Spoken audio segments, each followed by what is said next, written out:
Muy buenas tardes y os bendigo en el nombre de Jesucristo en este culto devocional del jueves. Juan 8:44 dice, Dios es espíritu y los que le adoran en espíritu y en verdad es necesario que le adoren. Amén. Así que bienvenidos a todos por los que se escuchan por internet, también por los que estamos aquí, que podamos hoy recibir la gracia y el amor de Dios y que podamos, sobre todas las cosas, escuchar la voz de Dios. Amén. Así que vamos a orar y a poner este tiempo delante del Señor. Padre, te damos las gracias por tu palabra y gracias porque estamos en el sitio de la bendición. Ayúdanos a ser como la iglesia primitiva, que ellos se juntaron a orar y vieron, Señor, cómo tú, Señor, abriste las puertas de la cárcel. Señor, que venga tu reino, que se haga tu perfecta voluntad y lleno del Espíritu, podamos, Señor, ser guiados por ti. Quebramos el poder de la oscuridad en el nombre de Jesucristo y levantamos la bandera de Cristo en estos momentos. Quebramos todo poder de la oscuridad en esta hora en el nombre de Jesucristo y que podamos, Señor, ver tu mano en esta semana, cómo tú sigues obrando y cómo tú sigues ayudándonos, Señor, en todas las cosas. Oramos en el nombre de Cristo. Amén. Dice la meditación de hoy, que se encuentra en el segundo libro de Reyes, capítulo 6, los versículos del 16 al 17. Y dice así, Él le dijo, no tengas miedo, porque más son los que están con nosotros que los que están con ellos. Y oró Eliseo y dijo, te ruego, oh Dios, que abra sus ojos para que vean. Entonces el Señor abrió los ojos del criado y miró, y aquí que el monte estaba lleno de gente de a caballo y de carro de fuego alrededor de Eliseo. Os bendigo en el nombre de Jesucristo para que creamos que cuando oramos, Dios manda sus legiones de ángeles para guardarnos y ayudarnos en lo que necesitamos. Amén. Vamos a pasar a la alabanza en estos momentos.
Gracias porque tú nos cubres siempre con tu amor.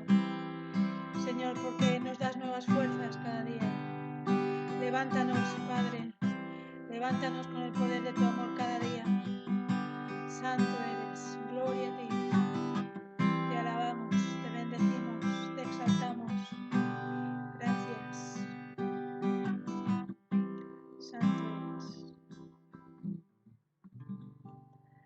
Amén.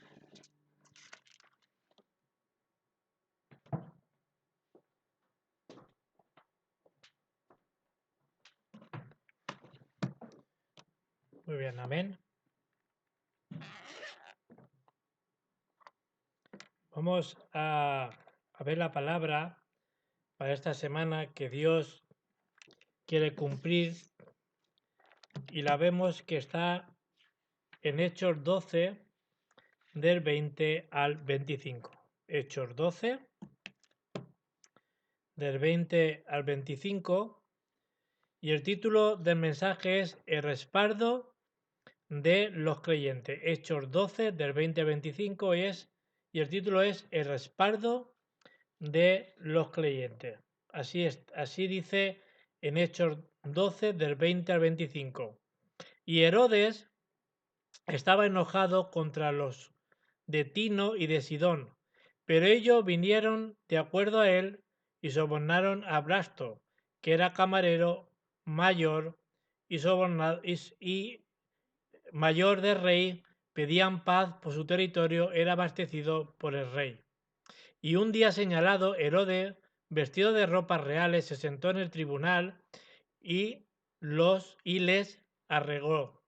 Y el pueblo clamaba gritando, voz de Dios y no de hombre. Al momento un ángel del Señor le hirió por cuando no dio la gloria a Dios y expiró comido de gusanos. Pero la palabra del Señor crecía y se multiplicaba. Y Bernabé y Saulo, cumplido su servicio, volvieron de Jerusalén llevando también consigo a Juan, el que también era por sobrenombre Marcos. Que el Señor bendiga su santa palabra en este día. Tenemos que ver que hay un horario y hay unas respuestas delante de Dios. Conforme a la Biblia, Dios tiene su horario. Lo que Dios ha prometido, tenemos que seguir experimentándolo. Debemos de experimentar el poder de Dios que hubo en el aposento alto de Marcos, en Hechos 2, del 1 al 47. ¿Qué fue prometido? Fue la plenitud del Espíritu Santo, las obras del Espíritu Santo. Luego Dios abrió las puertas de 15 naciones y luego vemos cómo se convirtieron 3.000 discípulos y cómo Dios añadía cada día a la iglesia lo que tenían que ser salvos. Vemos el poder y vemos las obras del Espíritu Santo. Como decía este domingo, si nosotros hemos leído Hechos 12, del 1 al 25, vemos que había una crisis. En la iglesia primitiva había una crisis que mataba a los cristianos, pero era el tiempo de ver las grandes obras de Dios que tenía para la iglesia primitiva. Debemos de experimentar esto de una manera real. Debemos de creer y confiar en la palabra de Dios. Dios nos ha prometido que estaría con nosotros todos los días hasta el fin del mundo. Amén. Debemos de recibir la sanidad y poder levantarnos como evangelistas, ser esos testigos de Él y ser esos siervos y sierva que Dios quiere que seamos. Esto lo prometió Dios. ¿Qué prometió? Que seríamos llenos del Espíritu Santo y seríamos sus testigos hasta el fin del mundo. Ahora debemos de continuar como lo hizo Pablo y su equipo en Hechos 13 del 1 al 4. Ellos fueron los primeros misioneros que fueron enviados como evangelistas. Tenemos que ver que en Hechos 16, de 6 al 10, ellos recibieron la guía del Espíritu Santo y vemos que iban a ir a Asia, pero el Espíritu Santo le prohibió que fueran a Asia y vemos cómo Dios abrió la puerta a Macedonia. ¿Qué significa eso? Era la puerta para entrar en Europa. Si vemos en Hechos 19, de 1 al 7, antes de ir a Roma, tenemos que pasar por Tesalónica y seguir proclamando que Jesús es el Cristo, el Hijo de Dios viviente. ¿Y qué tenemos que ver? Que Dios en el campo donde nos movemos, donde Dios nos ha puesto, tiene esos 3.000 discípulos ya por adelantado. Os bendigo en el nombre de Jesucristo para que veamos que Dios lo tiene todo por adelantado. Tenemos que ver las evidencias de Dios. Amén. Tenemos que ver esas evidencias de cómo Dios levanta a los remanentes y esas evidencias de que esos remanentes veamos la obra de Dios como fue en Babilonia, como fue en Egipto, como fue también en Roma y como fue también con la iglesia primitiva.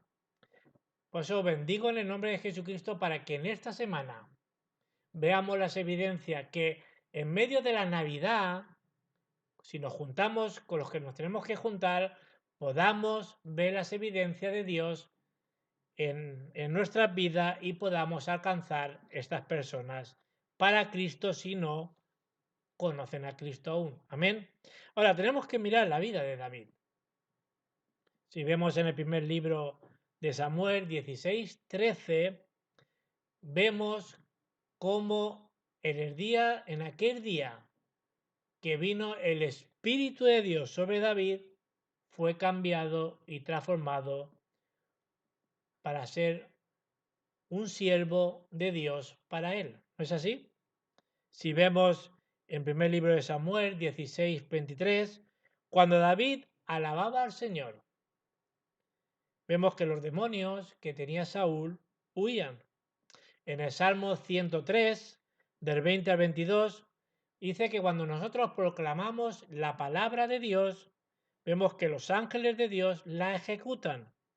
Cuando damos la palabra, cuando alabamos a Dios, vemos que Dios hace su obra. Esto es asombroso, viendo cómo los ángeles es nuestro respaldo, cómo el reino de Dios es nuestro respaldo, y Dios nos ha prometido estas bendiciones. Esto es el respaldo que tienen los creyentes. Vemos que en Egipto era una gran potencia, pero no pudo ni con José ni con Moisés. Moisés tenía ese misterio. ¿Qué misterio tenía Moisés? ¿Qué respaldo tenía Moisés? Vemos en el libro de Éxodo 14 a 19, dice que los ángeles le ayudaban al pueblo de Israel por delante y por detrás, sino Dios guardaba al pueblo de Israel. Los sirios tampoco pudieron contra Eliseo. Hemos leído en la presidencia, en segundo libro de Reyes 6:16, dice que mayor es el que está con nosotros que el que estaba con ellos. Eso lo dijo Eliseo. Vemos que Roma tampoco pudo con la iglesia primitiva. Es que tenemos un gran respaldo de parte de Dios. Os bendigo en el nombre de Jesucristo para que abra Dios nuestros ojos espirituales y podamos saber el respaldo que tenemos dentro del Evangelio. Amén. Ahora, ¿por qué tengo que recibir respuestas? Tenemos que devocionar nuestra vida en tres cosas muy importantes como hijos de Dios. Primero, tenemos que devocionar nuestra vida como lo que somos, esa iglesia que tenemos que ser modelo, esa iglesia que somos de Milata, esa iglesia que levantan a los remanentes. Muy importante levantar la próxima generación. Tenemos que devocionar nuestra vida siendo una iglesia, siendo un templo que podamos salvar y sanar a las personas que están enfermas espiritualmente. Tenemos que devocionar nuestra vida para que seamos una iglesia, que hagamos lo que Dios desea, que es el evangelismo y las misiones mundiales. Esas tres cosas tenemos que devocionar nuestra vida. Debemos de concentrarnos como la iglesia primitiva en la oración y así devocionemos nuestra vida como esos evangelistas que Dios desea para alcanzar este mundo para Cristo. Así, ¿qué va a pasar? Que se va a levantar los milagros como surgió en Hechos 12. Tenemos que ser esa iglesia que se junta a orar con la oración concentrada, como hemos leído en Hechos 12:5. ¿Qué dice Hechos 12:5? Debemos de concentrar la oración y así devocionar nuestras vidas. ¿Qué surgió? La iglesia, como dice el domingo la palabra, se juntó para orar, devocionando sus vidas, orando juntos, fervientemente, por Pedro. ¿Y qué pasó? Que vemos que se levantó los milagros.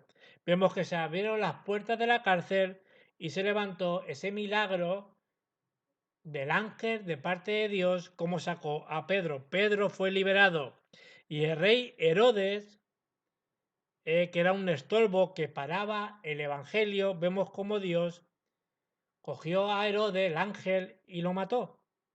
Dios va a quitar a las personas que paren el evangelio, que sea un estorbo para el evangelio.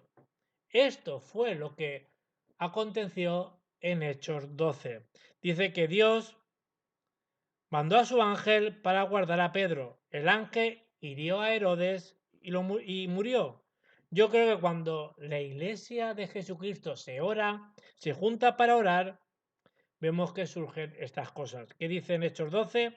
Que Dios obró en las oraciones de sus hijos. Dios vemos que abre puertas cuando nosotros nos ponemos a orar. Recuerda también de Daniel y los demás cómo oraron y cómo Dios lo sacó del horno de fuego y cómo el ángel lo sacó a Daniel de la boca de los leones, cómo el ángel cerró la boca de los leones. Es la misma respuesta que vemos en Hechos 12. Amén. Pues eso es que lo primero que tenemos que ver en el día de hoy. ¿Qué ocurre cuando oramos? Ocurre 5 cosas muy importantes cuando oramos. Primero, que la palabra de Dios Padre que Él nos da se cumple. ¿Cómo lo vemos? Génesis 3:15. Dios mandaría la simiente de la mujer que aplastaría la cabeza de la serpiente. ¿Y no se cumplió? Hace más de 2000 años se cumplió que Cristo vino. La segunda cosa que ocurre es que cuando oramos los hijos de Dios, Dios va a cumplir su promesa. ¿Qué promesa? Juan 14:6 dice que Jesús, que es el Cristo, abre el camino hacia Dios Padre. Marcos 10:45, Dios dio su vida en rescate por mucho. Ahí estamos usted y yo. Primera de Juan 3:8, vino a deshacer, a destruir las obras del diablo. ¿Cuál es la tercera cosa cuando oramos surge? Que cuando oramos el Espíritu Santo va a obrar como dice en Juan 14. Hechos 1:8 nos prometió la promesa del Espíritu Santo, nos prometió ser lleno del Espíritu Santo. La cuarta cosa que surge cuando oramos es que nos ha dado autoridad contra el infierno y contra Satanás. Nos ha dado autoridad para quebrar la oscuridad. Cuando oramos, ¿qué nos dijo el Señor en Lucas 10:19? Que nos ha dado autoridad para quebrar serpientes y escorpiones.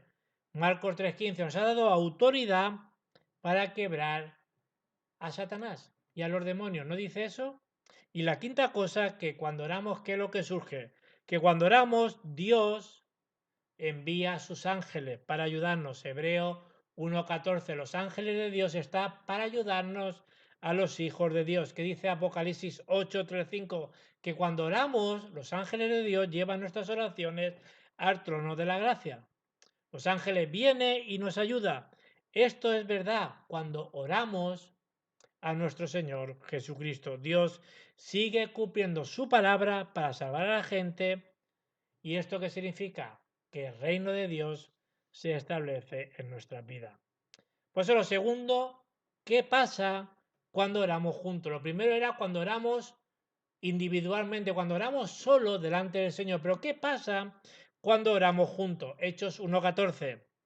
Dice que se juntaron los 120 a orar unánime, juntos, orando con la oración concentrada. Y Dios, ¿qué le dio? Le dio la misión de Hechos 1:3. Estuvo 40 días hablando sobre el reino de Dios. Y luego, ¿qué respuesta vino? Sabemos que vino Hechos 2 del 1 al 13, sino la promesa del Espíritu Santo fue cumplida. ¿Y cómo vemos que Dios obró?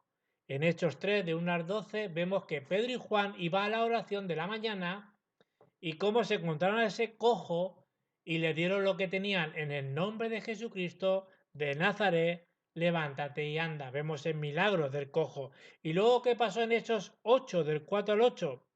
Vemos a Felipe, lleno del Espíritu en Samaria, cómo echó fuera a los demonios y sanó a las personas en el nombre de Cristo Jesús.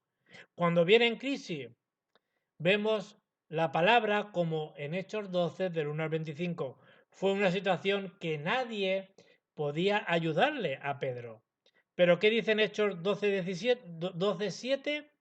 Vemos que Dios envió su ángel a Pedro y le ayudó. Vemos Hechos 12:8, cuando la iglesia estaban todos juntos, orando unánime, fervientemente, con un mismo corazón, Dios envió a su ángel y liberó a Pedro. Hechos 12:23, Dios dice que hirió con su ángel a Herodes y eliminó a Herodes, que era un estorbo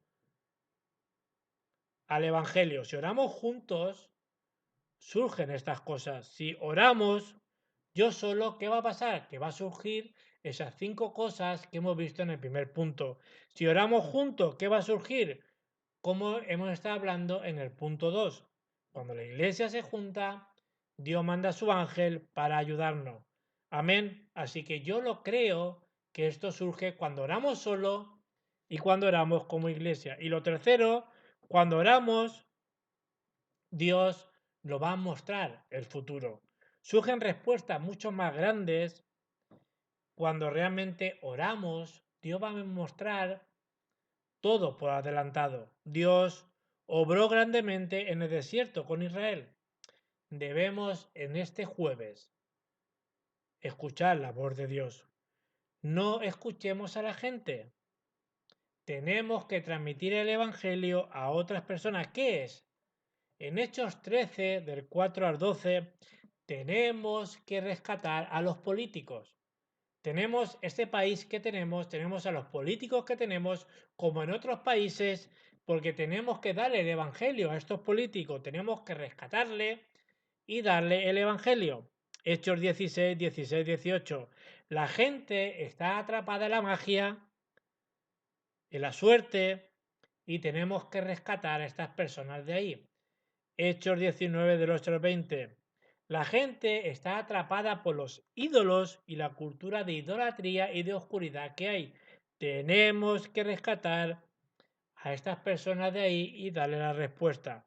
¿Qué respuesta? Jesús es el Cristo, el Hijo de Dios viviente, es resucitado, como hicieron la iglesia primitiva. Amén. Conclusión. ¿Qué ocurre cuando hacemos la oración a tiempo marcado? Pues va a surgir como surgió con Abraham.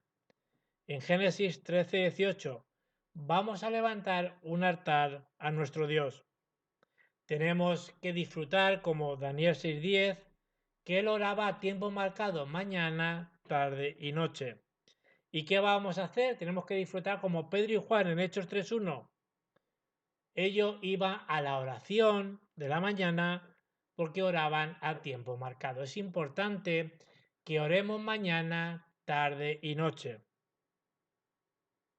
También tenemos que orar, como dicen Hechos 16, del 11 y el 16, buscar un sitio a tiempo marcado también para orar, un sitio tranquilo que escuchemos la voz de Dios. Lo segundo, ¿qué ocurre si oramos continuamente? Pues nos va a pasar como Daniel de 6:16. Daniel dice que servía a Dios continuamente. Dios le salvó de los leones. Génesis 39:2. Dios estaba con José. Dios está con nosotros. Claro que está con nosotros. Por eso es importante que oremos continuamente. Y lo tercero, ¿qué ocurre si oramos en el Espíritu? Efesios 6:18. Que haremos la batalla espiritual y ganaremos la batalla espiritual contra Satanás. Dios está con nosotros, con su palabra y por su espíritu. Solo tenemos que hacer la evangelización del mundo y nada más. De manera invisible, Dios está con nosotros. Amén. Por eso os bendigo en el nombre de Jesucristo, para que creamos que tenemos ese respaldo del trono celestial en cada uno de los creyentes. Amén. Vamos a orar. Padre, te damos las gracias porque cuando oramos a tiempo marcado, continuo y en el Espíritu, vamos a hacer como la iglesia primitiva. Tú vas a mandar a tu ángel y nos va a guardar de todo mal. Ayúdanos, Señor, para que veamos ese respaldo que tenemos del trono celestial. Señor, que tú sigas ayudándonos a orar no solamente solo, individual, sino también juntos y podamos ver, Señor, todo por adelantado. Y ahora que la gracia de nuestro Señor Jesucristo que nos alcanzó, que el amor de Dios Padre y la evidencia de tu Espíritu esté ahora y para siempre. Amén. Que el Señor os siga bendiciendo. Amén.